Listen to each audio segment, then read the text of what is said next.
अच्छा जी, अस्सलाम वालेकुम। क्या हाल है आप सबके? पहले तो प्लीज मुझे बता दें, क्या मेरी आवाज और मेरी स्क्रीन आप लोगों तक क्लियरली पहुंच रही है? एवरीवन प्लीज फटाफट जल्दी से बता दें, क्या मेरी आवाज और स्क्रीन आप लोगों तक क्लियरली पहुंच रही है, ताकि हम आज की क्लास स्टार्ट कर सकें। प्लीज फॉरन फटाफट एवरीवन। वेट कर रहा हूं सबके रिप्लाई का। ठीक है, सबका रिप्लाई आ जाएगा। So I will start the class. Everyone please.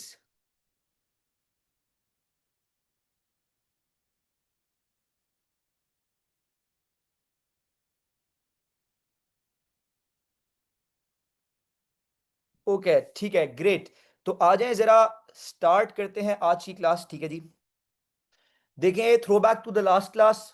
Last class में हमने सिर्फ एग्जाम्पल नंबर 1 करा था। ठीक है, बेसिक डेप्रीसिएशन कैलकुलेशन का एग्जाम्पल नंबर 1 हमने कर लिया था लास्ट क्लास में। ठीक है, लास्ट क्लास में मैंने आपको डेप्रीसिएशन की पॉलिसीज के बारे में बताया था। मुझे याद है लास्ट क्लास में थोड़ा सा इंटरनेट इशू भी हुआ था। ठीक है, तो हमने जो है लास्ट क्लास में डेप्रीसिएशन की पॉलिसीज डिस्कस कर ली थी, और उससे पहले वाली क्लास में हम लोगों ने डेप्रीसिएशन कैलकुलेट करने के दो method, straight line method and reducing balance method discuss कर लिया था। ठीक है, तो अभी तक हम स्ट्रेट लाइन मेथड से डेप निकालना, रिड्यूसिंग बैलेंस मेथड से डेप निकालना, ठीक है, ईयरली पॉलिसी, मंथली पॉलिसी के बारे में सीख चुके हैं। और पहला डेप कैलकुलेट डेप्रीसिएशन कैलकुलेट करने का फर्स्ट एग्जांपल क्वेश्चन मैंने आपको करा दिया था। ठीक है, बिल्कुल बेसिक सा एक क्वेश्चन था, जिसमें हर साल की डेप्रीसिएशन निकालनी थी हमारे मोटर व्हीकल पर। और जो दूसरा पार्ट था उसमें नॉन करंट एसेट हमने बेचा, मतलब डिस्पोजल में हमें गेन हुआ या लॉस हुआ, नॉन करंट एसेट बेचने पे हमें प्रॉफिट हुआ या लॉस हुआ, ये रिक्वायरमेंट्स थी। और क्वेश्चन के अंदर स्ट्रेट लाइन मेथड रखा था मैंने, और जो पॉलिसी थी वो ईयरली रखी हुई थी। ठीक है, और मैंने एग्जाम्पल 2 लिख लिया था, लेकिन टाइम शॉर्ट होने की वजह से वो एग्जाम्पल क्वेश्चन हम सॉल्व नहीं कर पाए थे। ठीक है, तो आ जाए, in today's class we will start with example question number 2। ठीक है जी, तो एवरीवन मेरे साथ आ जाएं, जरा चलते हैं एग्जाम्पल नंबर 2। यही एग्जाम्पल नंबर 2 था। ठीक है, तो आ जाए ये एग्जाम्पल 2 रीड करते हैं, और जो रिक्वायरमेंट्स हैं उसको साथ मिलकर हम लोग सॉल्व करते हैं। ठीक है जी, एवरीवन सबका फोकस क्वेश्चन पर हो। ठीक है, तो देखें भाई, एग्जाम्पल नंबर 2 क्या कह रहा है। एग्जाम्पल नंबर 2 आप लोगों से, purchased a new motor vehicle for $500,000। हमने एक नया मोटर व्हीकल खरीदा है 500,000 का। ठीक है जी, ऑन 1 अगस्त 2011। कब खरीदा? 1 अगस्त 2011 को खरीदा। आगे, later it was sold for $200,000। Later बाद में उसको यूज कर कर मैंने बेच दिया। कितने रुपए में बेचा? सोल्ड, बेच दिया, सेल कर दिया, कितने में? $200,000 में, ऑन 1 अक्टूबर 2016। सब सर कब सेल करा, कब बेचा? 1 अक्टूबर 2016। तो सर आपने खरीदा कब था? 1 अगस्त 2011 में खरीदा 500,000 का। उसको इस्तेमाल कर कर, यूज कर कर बेचा कब सर? 200,000 का बेचा, 1 अक्टूबर 2016 को बेचा। ठीक है, आगे, 10% depreciation is charged using SLM. SLM means straight line method. 10% depreciation लगेगी। कौन से मेथड से लगेगी सर? स्ट्रेट लाइन मेथड से 10% depreciation लगेगी। ठीक है, and monthly policy is dues. Sir last question में ईयरली पॉलिसी थी, इस क्वेश्चन में मेथड तो स्ट्रेट लाइन मेथड ही है, लेकिन सर पॉलिसी मैंने क्या कर दी? मैंने मंथली पॉलिसी कर दी। अब मंथली पॉलिसी का क्या मतलब होता है कि आपने जिस साल एसेट परचेज करा, खरीदा, उस साल उसके ऊपर उस साल जितने मंथ्स, जिस साल एसेट खरीदा उस साल जितने मंथ्स, जितने महीने रहा होगा उतने महीने की डेप्थ लगेगी।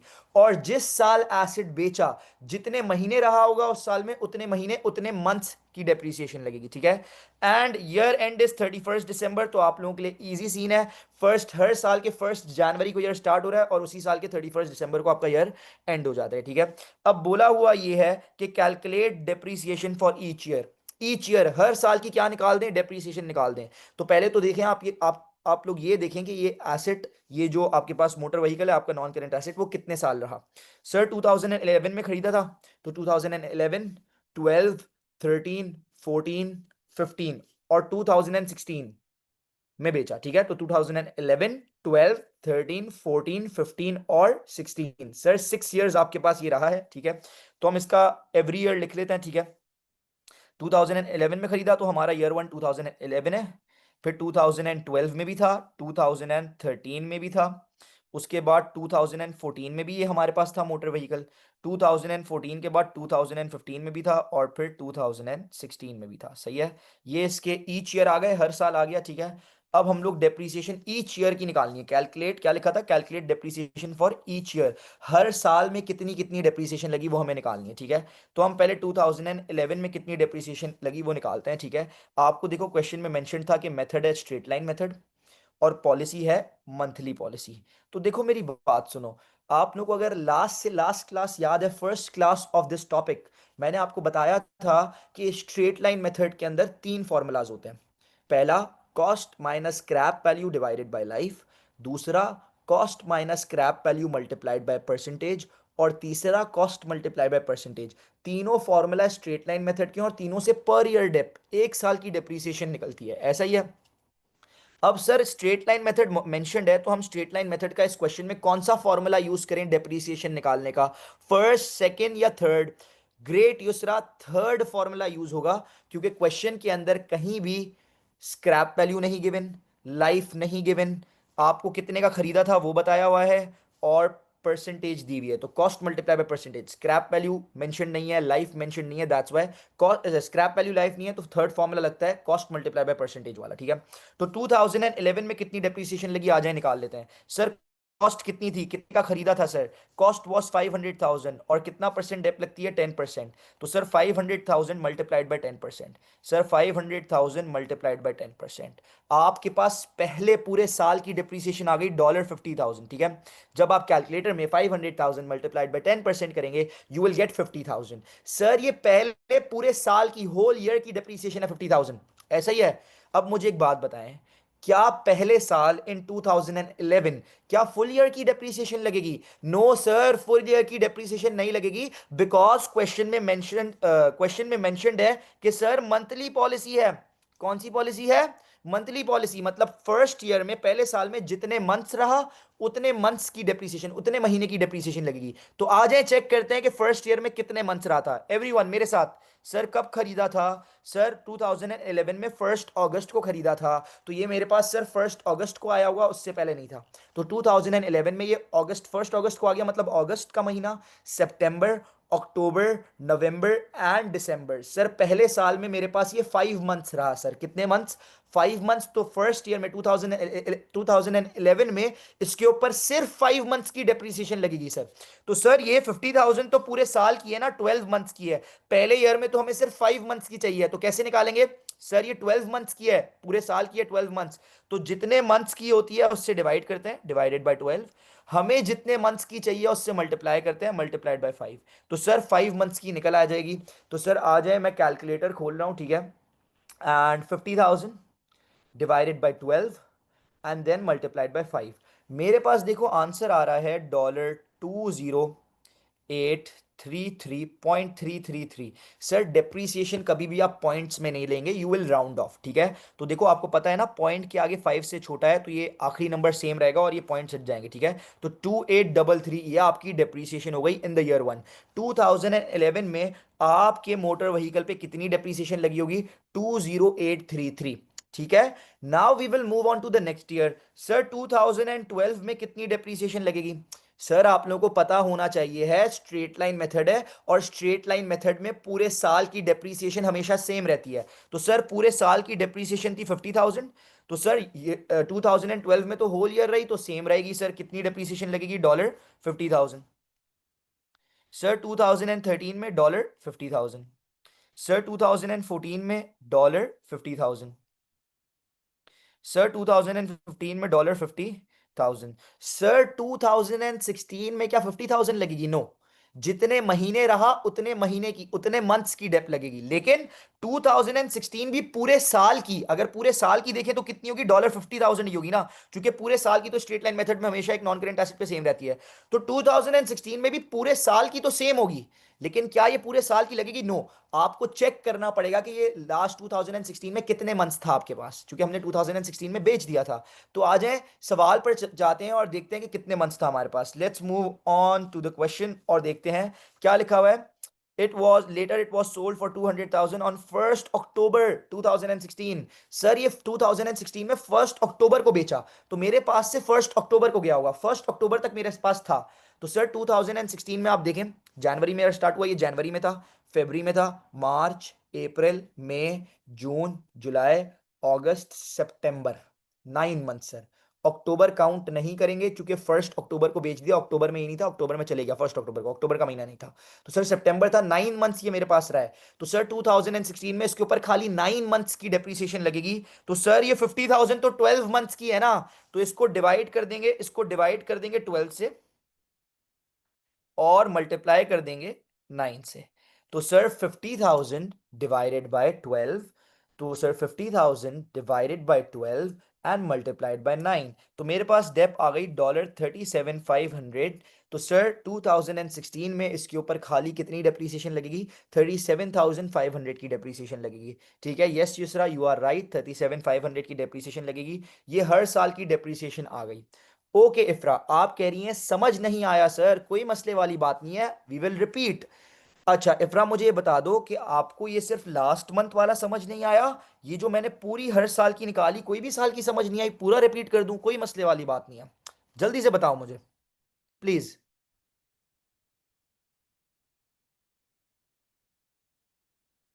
ओके युसरा, नो इश्यूज, पहले साल का समझ आया, मैं वो भी रिपीट कर देता हूं।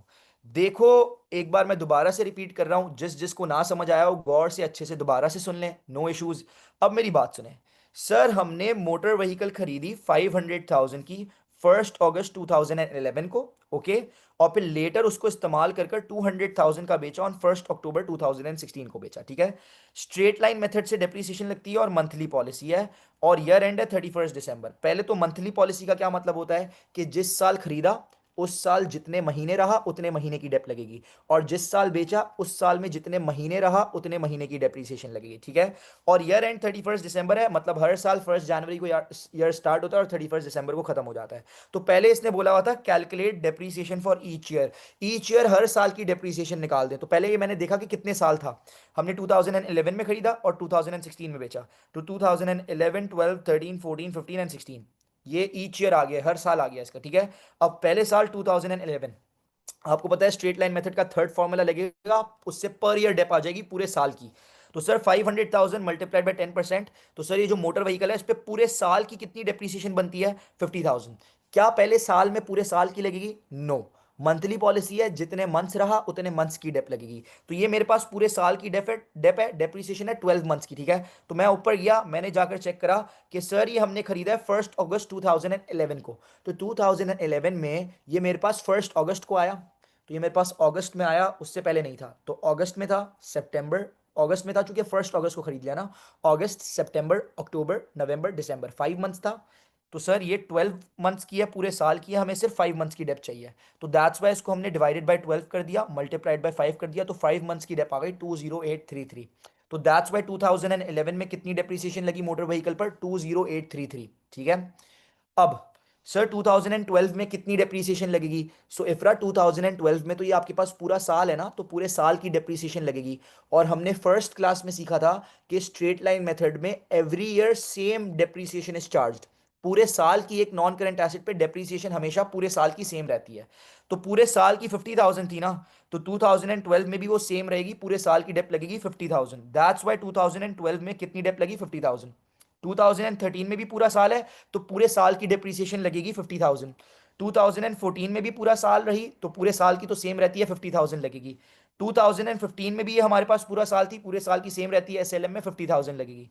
अब 2016 में भी मोटर व्हीकल पे पूरे साल की डेप्रिसिएशन तो 50,000 बनती है इफरा, ठीक है, 50,000। लेकिन 2016 में ये हमारे पास पूरा साल नहीं था, इसको हमने बेच दिया, सेल कर दिया। कब सेल करा इफरा? ऊपर बताया हुआ है, इसको हमने बेचा, later it was sold for 200,000 on 1st October 2016। 1st अक्टूबर को बेचा, मतलब ये 1st अक्टूबर तक था मेरे पास, अक्टूबर में चले गया। तो अक्टूबर के आगे की तो नहीं लगेगी ना, अक्टूबर से पहले जितने मंथ्स रहा इस साल में उस उतने मंथ्स की लगेगी। तो ये आपके पास 2016 में जनवरी में था, फेब, मार्च, अप्रैल, मई, जून, जुलाई, अगस्त, सितंबर, 9 मंथ्स रहा ना। अक्टूबर की क्यों नहीं लगेगी? क्योंकि 1 अक्टूबर को चले गया, अक्टूबर के मंथ में ये नहीं था। तो 9 मंथ्स हो गए ना, जैन टू सितंबर। तो इस लास्ट 2016 में ये आपके पास सिर्फ 9 मंथ्स रहा, तो इसके ऊपर सिर्फ 9 मंथ्स की डेप्रीसिएशन लगेगी। 9 मंथ्स की कैसे निकाली हमने? हमें पता है यार पूरे साल की तो इसके ऊपर सेम होगी, चूंकि SLM मेथड है, 50,000 12 मंथ्स की होगी, ठीक है। तो दैट्स वाई इसको डिवाइड बाय 12 करा, और हमें 9 मंथ्स की चाहिए तो मल्टीप्लाई बाय 9 करा, तो 37,500 डेप्रीसिएशन आ गई, ठीक है। अच्छा अलीशा, यू आर आस्किंग 2016 में 12 से डिवाइड क्यों करा? क्योंकि ये 50,000 पूरे साल की है ना, पूरे साल में 12 मंथ्स होते हैं, तो ये 12 मंथ्स की है। तो जितने मंथ्स की होती है उससे डिवाइड करते हैं, और जितने मंथ्स की चाहिए होती है उससे मल्टीप्लाई करते हैं, ठीक है। इफ्रा परफेक्ट, ग्रेट, समझ आ गया, good. And what about Alisha, आपको क्लियर है? Okay great. अब ये हमने पार्ट 1 तो सॉल्व कर दिया, ईच ईयर की डिप्रीसिएशन हमने निकाल कर दे दी, ठीक है। पहले यहां पर मुझे बताएं, पार्ट 1 सबको क्लियर है कि हमारे मोटर व्हीकल पर ईच ईयर हर साल कितनी कितनी डेप्रीसिएशन लगी? एवरीवन क्रिस्टल क्लियर और नॉट? जल्दी से मुझे बताएं, फटाफट से रिप्लाई करें ताकि मैं नेक्स्ट पार्ट पर जाऊं। एवरीवन प्लीज रिप्लाई जरा यार, फौरन फौरन कर दिया करें, ठीक है प्लीज। अगर क्लियर हो, नहीं समझ आ रही क्वेश्चन पूछो, मसला नहीं है।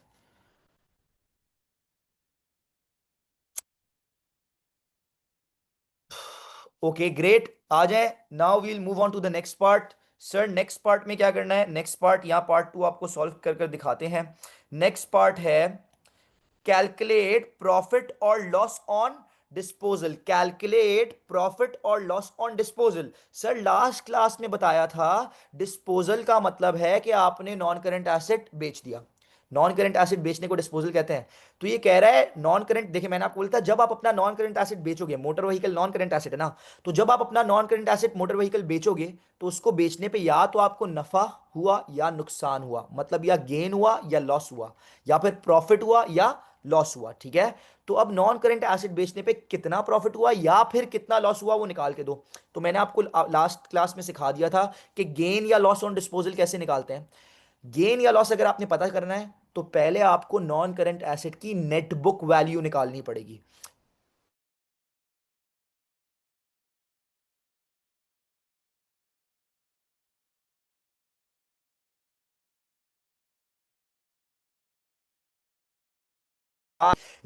रिमेनिंग वैल्यू है आपके,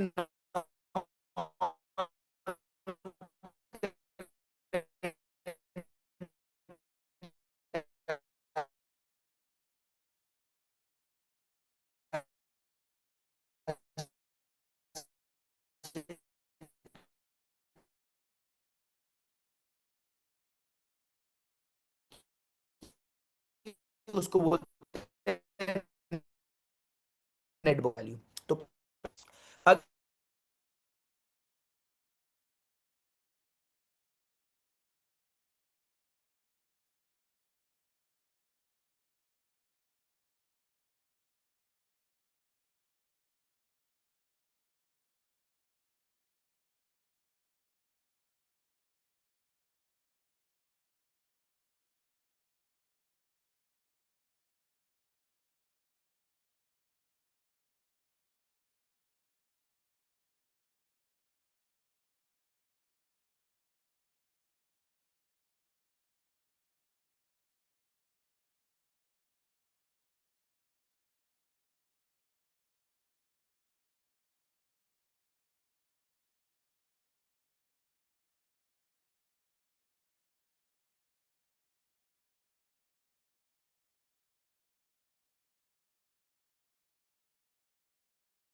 हाँ जी, हाँ जी, पता चल गया मुझे, मेरी आवाज़ लैग हो रही थी, बहुत सारे मैसेजेस आ गए, क्लियर क्लियर समझ आ गया भाई।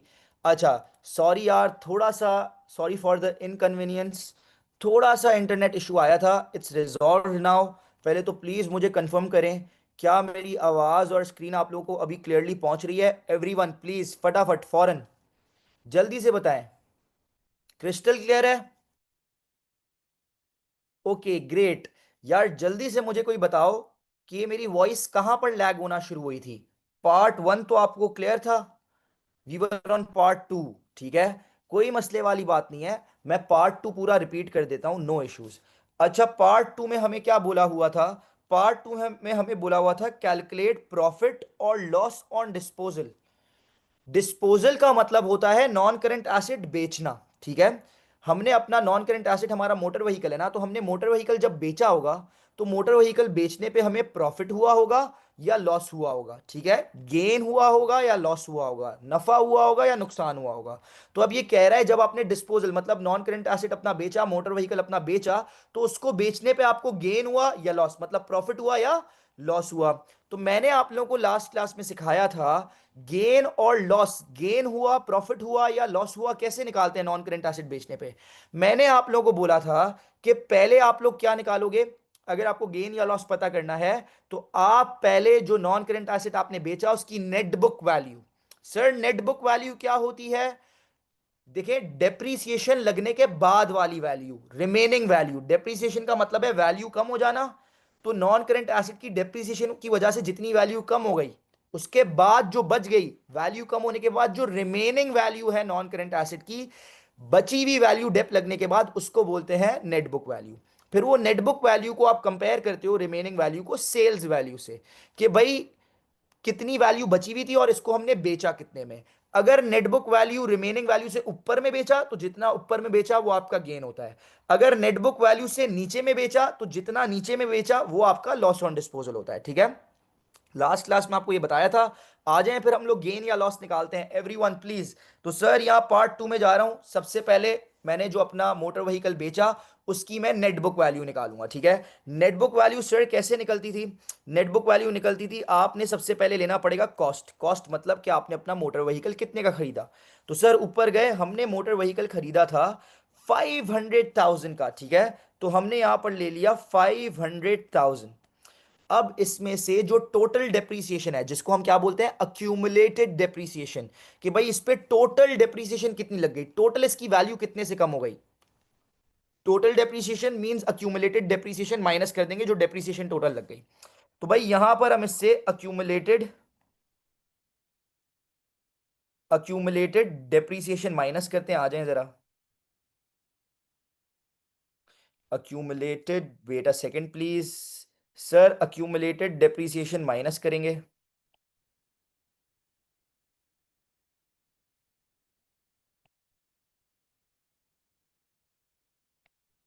सर कितनी थी अक्यूमुलेटेड डेप्रीसिएशन भाई? Accumulated depreciation means total depreciation. Sir कितनी थी टोटल डेप्रीसिएशन? भाई आपने ईच ईयर की निकाल ली ना, तो हर ईयर की, हर साल की डेप्रीसिएशन को प्लस कर दो, टोटल डेप्रीसिएशन आ जाएगी, पता चल जाएगा भाई टोटल कितने से वैल्यू कम हो चुकी है। तो आ जाएं जरा भाई, सारी डेप्स को प्लस करेंगे। 20833 plus 50,000 plus 50,000 plus 50,000 plus 50,000 plus 37,500। Please मैं भी ऐड अप कर रहा हूं, आप लोग भी हर साल की डेप्रीसिएशन को क्या करें, ऐड अप करें, ठीक है। तो भाई 20833 plus 50,000 plus 50,000 plus 50,000 plus 50,000 and plus 37,500. So the answer I get is 258। Please कोई क्रॉस चेक कीजिएगा मेरे साथ। 258,333। तो भाई इतनी टोटल डेप्रीसिएशन लग चुकी थी, कॉस्ट में से टोटल डेप माइनस करी, तो डेप्रीसिएशन लगने के बाद जो रिमेनिंग, जो बची हुई वैल्यू है आपके एसेट की, वो आपके पास आपके मोटर व्हीकल की निकल कर आ जाएगी, जिसको हम लोग बोलते हैं नेट बुक वैल्यू। सर जी नेट बुक वैल्यू कितनी आ रही है? सर जी नेट बुक वैल्यू कितनी आ रही है, आ जाए निकालते हैं। कॉस्ट में से टोटल डेप्रीसिएशन को माइनस करते हैं। तो सर कॉस्ट जो हमारे पास है, that is 500,000 minus total dep is 258,333। So will get the net book value. What is the net book value? 241,667। तो भाई डेप्रीसिएशन लगने के बाद आपके मोटर व्हीकल की जो रिमेनिंग वैल्यू थी ना, वो ये थी। अब इस वैल्यू को आप कंपेयर करोगे सेल्स वैल्यू से। आपके एसेट की इतनी वैल्यू बची हुई है, अब इतनी वैल्यू वाले एसेट को आपने कितने में बेचा?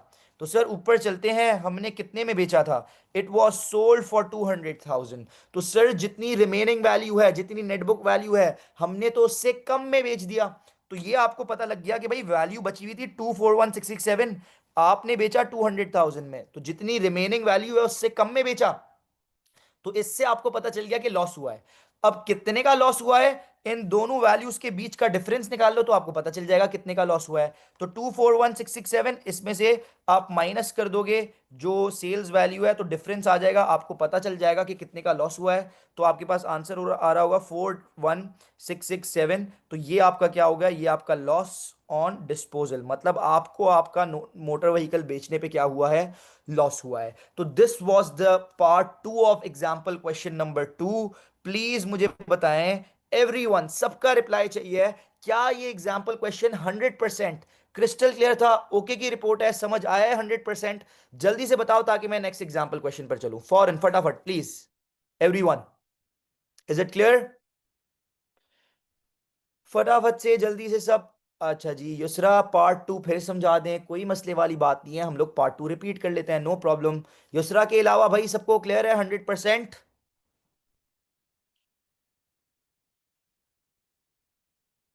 इफ्रा व्हाट अबाउट यू, आपका रिप्लाई नहीं आया, इफ्रा क्लियर है या नहीं क्लियर?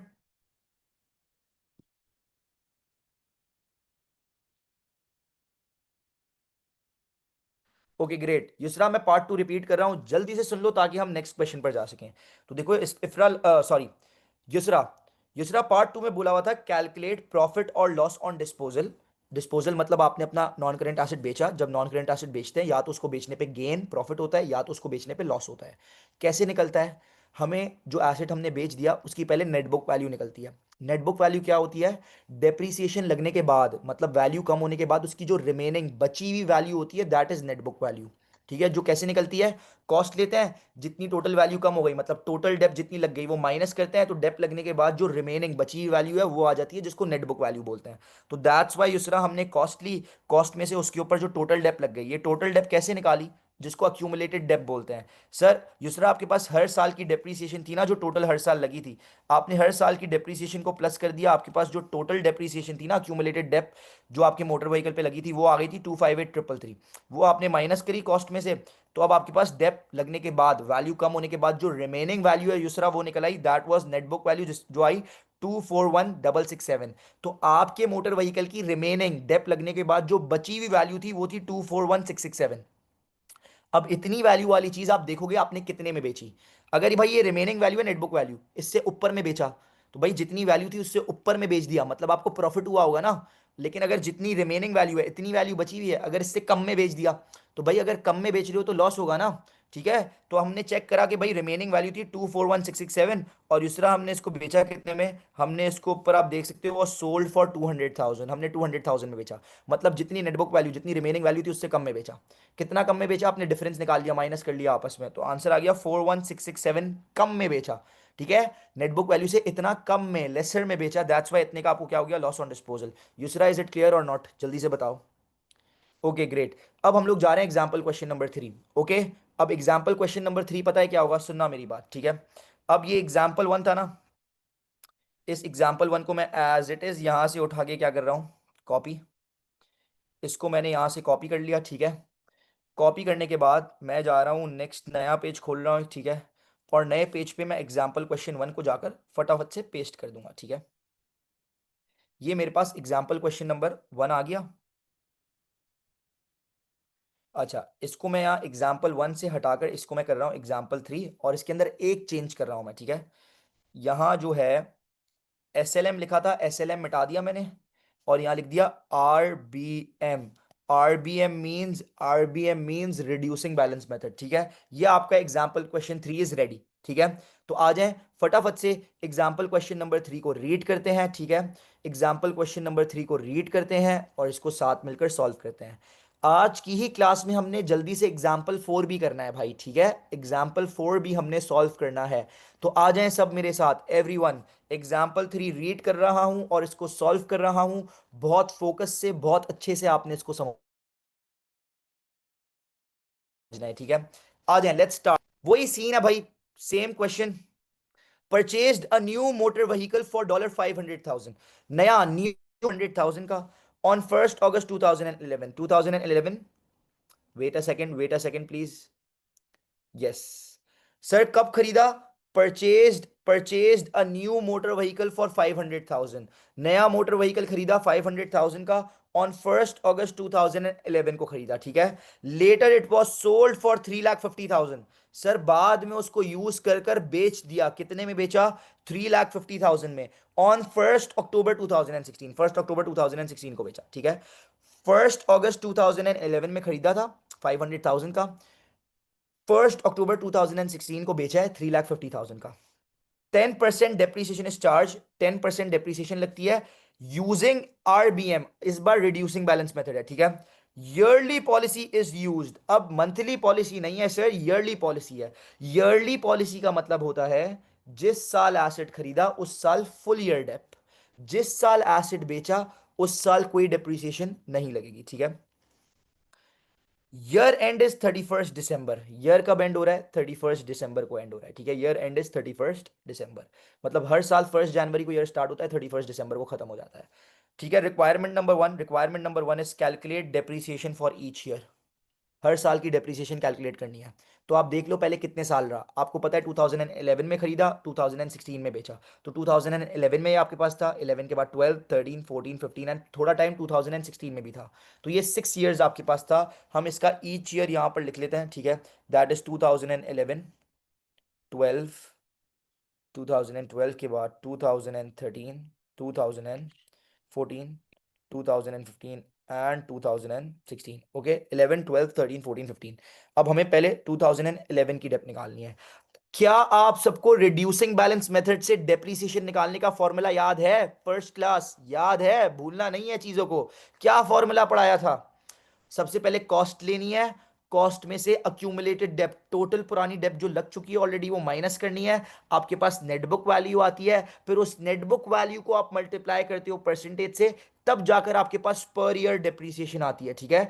और इसमें हर साल की डिफरेंट डिफरेंट होती है, तो हर साल ये फॉर्मूला अप्लाई बार बार करके हर साल की अलग अलग डेप्रीसिएशन को कैलकुलेट करना होता है। एसएलएम की तरह नहीं होती कि एक साल की निकाल ली फिर हर साल की पूरे साल की सेम रहेगी, ठीक है। तो आ जाए, let's calculate depreciation for year one. Let's calculate depreciation for year one, that is 2011। सबसे पहले कॉस्ट ले लो, कितने का खरीदा था? 500,000 का, ठीक है। तो कॉस्ट आ गई हमारे पास 500,000। कॉस्ट में से माइनस कर देंगे क्या? पुरानी डेप। सर अब ये आपने 2011 में नया नया खरीदा है, और आप सबको पता है नए नए एसेट की कोई पुरानी डेप नहीं होती, क्योंकि इससे पहले ये आपके पास था ही नहीं। तो इसकी पुरानी डेप फर्स्ट ईयर में होगी 0। तो आपके पास नेट बुक वैल्यू आ जाएगी 500,000, ठीक है। Net book value multiplied by percentage 10%। तो फर्स्ट ईयर पूरे साल होल ईयर की डेप आ गई $50,000। अब सर क्या पूरे साल की डेप लगेगी? यस, क्योंकि ईयरली पॉलिसी है। ईयरली पॉलिसी बोलता है, अब मुझे पता है भाई कि 2011 में ये मेरे पास पूरा साल नहीं था, ये अगस्त में आया था, लेकिन ईयरली पॉलिसी है। ईयरली पॉलिसी का रूल आपको बता चुका हूं, ईयरली पॉलिसी कहती है full depreciation in the year of purchase. अब 2011 में पूरा साल नहीं था, फिर भी इसके ऊपर होल ईयर की डेप्रीसिएशन लगी, दैट इज 50,000, ठीक है। अब हम निकालेंगे 2012 की। आ जाए 2012, वापस फॉर्मूला लगेगा, कॉस्ट 500,000 माइनस पुरानी डेप, ठीक है। इफ्रा आप कह रही हैं सर जीरो क्यों आया? इफ्रा कॉस्ट में से अक्यूमुलेटेड डेप माइनस करनी है, ये अक्यूमुलेटेड डेप मींस टोटल पुरानी डेप। 2011 में तो आपने नया नया खरीदा था ना, purchase a new motor vehicle on 1 August 2011। तो 2011 में आपने ये नया नया खरीदा है, तो ये अभी आया आपके पास, ये पहले से नहीं था। तो जब नया नया कोई एसेट खरीदो तो उसके ऊपर कोई पुरानी डेप्रिसिएशन नहीं होती ना, तो कॉस्ट 500,000 थी माइनस अक्यूमुलेटेड मतलब टोटल पुरानी डेप, इसके ऊपर कोई पुरानी डेप ही नहीं होगी क्योंकि आपने अभी नया नया खरीदा है। दैट्स वाई पुरानी डेप जीरो आ गई। तो कॉस्ट में से पुरानी डेप अक्यूमुलेटेड डेप माइनस करी, तो आपके पास नेट बुक वैल्यू आ गई। नेट बुक वैल्यू कितनी आ गई? 500,000 आ गई। नेट बुक वैल्यू को मल्टीप्लाई बाय परसेंटेज करा तो per year depreciation whole year की आ गई 50,000। क्लियर है अफरा? नेक्स्ट ईयर की निकालूं या नहीं, जल्दी बताओ please. Okay great. Sir year two, cost आ गई 500,000, कॉस्ट में से पुरानी डेप माइनस करें। अब लग गई ना पुरानी डेप, पिछले साल में लग गई ना 50,000। अब अक्यूमुलेटेड डेप जिसको टोटल पुरानी डेप कहते हैं, 50,000 लग गई, वो माइनस करें। आपके पास नेट बुक वैल्यू आएगी, नेट बुक वैल्यू आएगी 4,50,000। जब 4,50,000 को आप मल्टीप्लाइड बाय परसेंटेज करेंगे 10%, तो आपके पास ईयर टू 2012 में कितनी डेप्रिसिएशन लगी वो आ जाएगी। दैट इज, सर जब आप 4,50,000 को मल्टीप्लाइड बाय 10% करेंगे कैलकुलेटर में, तो आपके पास आंसर आएगा $45,000। अब सर 2013 की डेप निकालते हैं। सर कॉस्ट कितनी थी? 500,000 माइनस टोटल पुरानी डेप। टोटल पुरानी डेप कितनी लग चुकी है? अब अक्यूमुलेटेड डेप मींस टोटल पुरानी डेप। टोटल पुरानी डेप सर ये दोनों डेप टोटल पुरानी है ना, दोनों को प्लस करेंगे, 50,000 माइनस 40 प्लस 45,000, दैट इज 95,000। तो टोटल पुरानी डेप माइनस करी 95,000, आपके पास नेट बुक वैल्यू आ जाएगी। नेट बुक वैल्यू कितनी आ जाएगी? 405,000। ठीक है, फिर इसको मल्टीप्लाइड बाय परसेंटेज करेंगे तो 405,000 मल्टीप्लाइड बाय 10%, 40500। ये आपकी 2013 की डेप्रिसिएशन आ गई। अब सर बच्चे बोलते हैं सर 2014 की निकालनी है, तो आपकी कॉस्ट कितनी है? आपकी कॉस्ट है 500,000 माइनस टोटल पुरानी डेप। सर इन तीनों को ऐड करेंगे, ये तीनों पुरानी है ना, टोटल पुरानी चाहिए थी, तीनों को ऐड करा। सर तीनों को ऐड अप करते हैं, कितनी आती है चेक कीजिएगा प्लीज। 50,000 plus 45,000 plus 405,000, 40500। तो सर टोटल पुरानी डेप आ रही है 135,500। तो सर आपके पास नेट बुक वैल्यू कितनी आएगी? 500,000 कॉस्ट थी, जिसमें से टोटल पुरानी डेप माइनस करिए 135,500। तो सर आपके पास नेट बुक वैल्यू आ रही है 364,500। ठीक है, अब इस नेट बुक वैल्यू को मल्टीप्लाइड बाय परसेंटेज करूंगा तो 2014 की डेप्रिसिएशन आएगी। ऐसा ही है। अब यहाँ पर 2 मिनट पॉज लगाएं और बहुत गौर से मेरी बात सुनिएगा एवरीवन प्लीज। ये देखो आप कितनी लंबी कर रहे हो ना, ठीक है, आप लोग कितनी लंबी कर रहे हो, पहले कॉस्ट ले रहे हो, फिर टोटल पुरानी डेप्थ सारी प्लस कर कर फिर माइनस कर रहे हो, तो नेट बुक वैल्यू आ रही है। आप 1 सेकंड में भी नेट बुक वैल्यू निकाल सकते थे, पता है कैसे? अगर आपको 2014 की नेट बुक वैल्यू, ये नेट बुक वैल्यू चाहिए, तो आप क्या करो, 2013 की नेट बुक वैल्यू लो और उसमें से 2013 की डेप्थ जो है माइनस कर दो, तो आपके पास यही आंसर आएगा। नेट बुक वैल्यू आ रही होगी 2014 की सेम। क्यों? चूंकि मेरी बात सुनो ना, 2013 की नेट बुक वैल्यू निकालने के लिए आपने कॉस्ट ली थी, और ये दोनों डेप्थ तो आप ऑलरेडी माइनस कर चुके हो, तो ये माइनस होने के बाद वाला है। बस जो 2013 की डेप्रीसिएशन है ये माइनस नहीं हुई ना, तो आपने 2013 की नेटबुक वैल्यू ली, उसमें से 2013 की डेप माइनस करी, तो आपके पास 2014 की नेटबुक वैल्यू आ गई। एक बार ट्राई कर लो करके।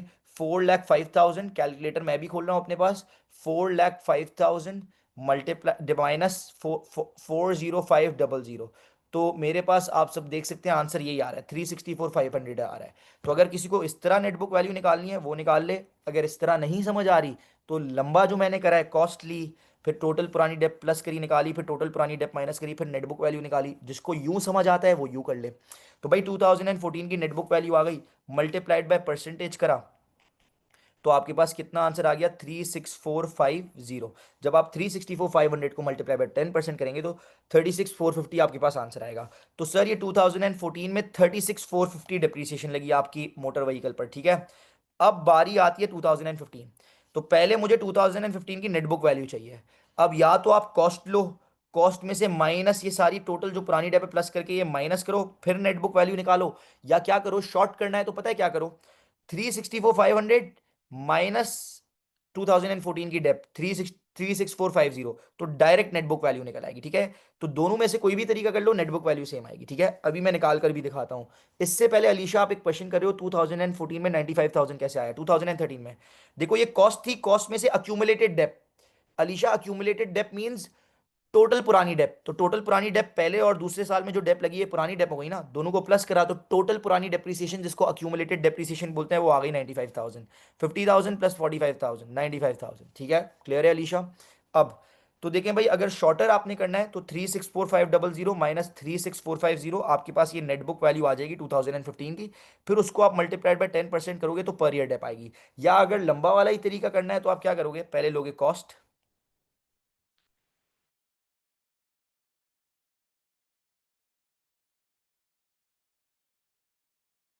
करो।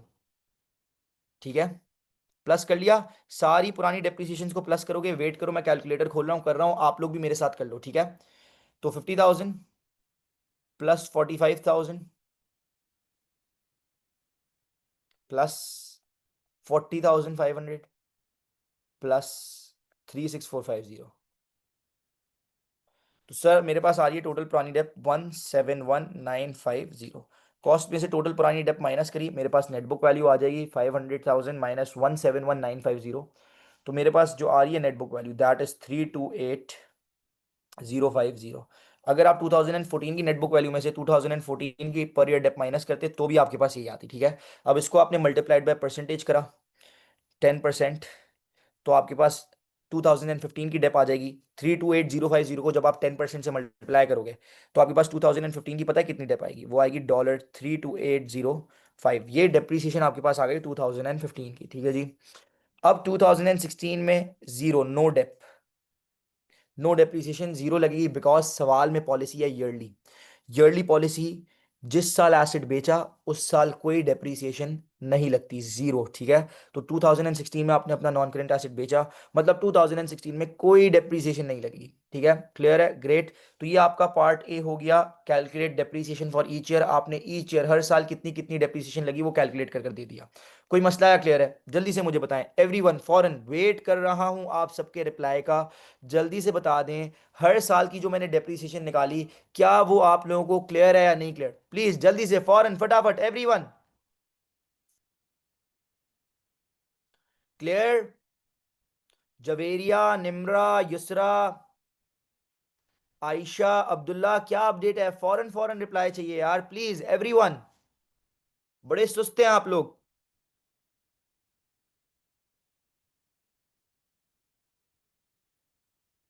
ओके ग्रेट, ठीक है। अब part two, part two calculate क्या था पार्ट टू?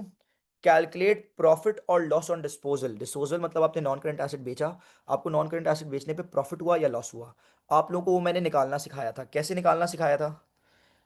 सबसे पहले लेंगे कॉस्ट, कितने का खरीदा था? 500,000। कॉस्ट में से अक्यूमुलेटेड डेप्रीसिएशन, जो टोटल डेप्रीसिएशन आपके नॉन करंट एसेट पे लग चुकी है वो आपने करनी है माइनस, ठीक है।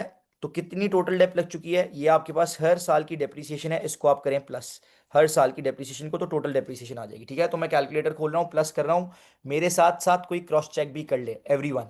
तो भाई 50,000 प्लस 45,000, फिर 40500 प्लस 36450 प्लस 32805।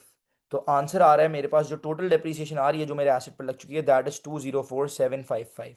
सर कॉस्ट में से जो टोटल डेप्रीसिएशन थी जो लग चुकी है एसेट पे वो माइनस करी, तो अब हमारे पास हमारा जो एसेट हमने अपना बेचा था मोटर व्हीकल, उसकी एनबीवी, एनबीवी मतलब नेट बुक वैल्यू, डेप लगने के बाद जो रिमेनिंग बची हुई वैल्यू है वो आ जाएगी।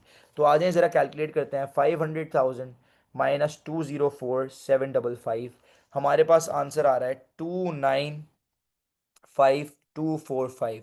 तो सर हमारे मोटर व्हीकल की डिप्रीसिएशन लगने के बाद जो रिमेनिंग बची हुई वैल्यू है एसेट की, वो हमारे वो इतनी है। तो हमारे एसेट की इतनी वैल्यू बची हुई थी, इतनी रिमेनिंग वैल्यू थी। अब इसको मैं कंपेयर करूंगा कि मैंने बेचा कितने में। अगर मैंने ज्यादा में बेचा, इस वैल्यू से ऊपर में बेच दिया तो गेन है, नीचे में बेचा कम में बेचा तो लॉस है। तो आ जाए इतनी वैल्यू वाली चीज को हमने कितने में बेचा? इट वॉज सोल्ड फॉर 350,000, मतलब जितनी नेटबुक वैल्यू थी उससे ऊपर में बेचा। ऊपर में बेचा तो आपको यही पता चल गया गेन है। अब अगर आपने पता करना है कि कितना ऊपर में बेचा, तो आप इनका डिफरेंस निकालोगे, ये बेचने वाली वैल्यू और नेटबुक वैल्यू को आपस में माइनस करोगे तो डिफरेंस आ जाएगा, पता चल जाएगा कि भाई इतना ऊपर में बेचा, पता तो चल गया गेन है। तो अब इससे आप माइनस करो, क्या माइनस करो? Sales value. तो कितना डिफरेंस आ रहा है, कितना ऊपर में बेचा? तो सर आप माइनस करते हैं 295,245,245 माइनस 3,50,000। तो यार सर मेरे पास आंसर आ रहा है 54,755, ठीक है। युसरा आपका आंसर शायद गलत आ रहा है, आंसर आ रहा है 54,755। इतने का हमें क्या हो गया? गेन, मतलब profit on disposal, profit on disposal, ठीक है। ये आपका पार्ट टू हो गया। इज इट क्लियर और नॉट? जल्दी से मुझे बताएं, इज इट क्लियर और नॉट?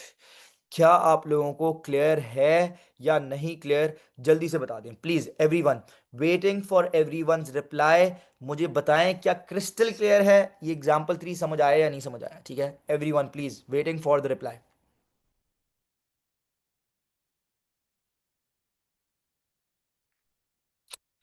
सबको क्लियर है भाई 100%? अब्दुल्ला क्या अपडेट है? Okay great. तो ये हमारा एग्जाम्पल 3 भी आज हो गया, ठीक है। अभी हमने एक एग्जाम्पल 4 और एग्जाम्पल 5, जो सबसे मुश्किल वाले हैं ना आरबीएम मेथड के साथ, मंथली पॉलिसी, वो एग्जाम्पल 4 है। फिर एग्जाम्पल 5 में मैं क्या करता हूँ, ये जो हमारा ईयर एंड है ना, अभी तो आसान है, 31 दिसंबर है ईयर एंड। अब ईयर एंड कुछ और होगा, इस तरह का भी एक एग्जाम्पल क्वेश्चन आपको कराना है। फिर आएंगे इसके टी अकाउंट्स, फिर टी अकाउंट्स के 3 एग्जाम्पल क्वेश्चन है, फिर हम जाएंगे पास्ट पेपर क्वेश्चंस पर, ठीक है। तो ये थोड़ा सा टॉपिक लंबा खींचेगा, ठीक है। आज मुझे कराने तो चार, फोर्थ एग्जाम्पल क्वेश्चन भी कराना था, ठीक है। लेकिन हमारे पास इतना टाइम नहीं बचा हुआ है कि हम फोर्थ एग्जाम्पल क्वेश्चन कर लें। तो आज की क्लास में यहीं तक रख रहा हूँ। इंशाल्लाह example number 4 and example number 5 मैं आप लोगों को करवाऊंगा नेक्स्ट क्लास में, ठीक है जी। आज की क्लास यहीं तक रखते हैं, इंशाल्लाह we will meet in the next class. Thank you, तब तक के लिए अल्लाह हाफिज़, ख्याल रखें सब अपना।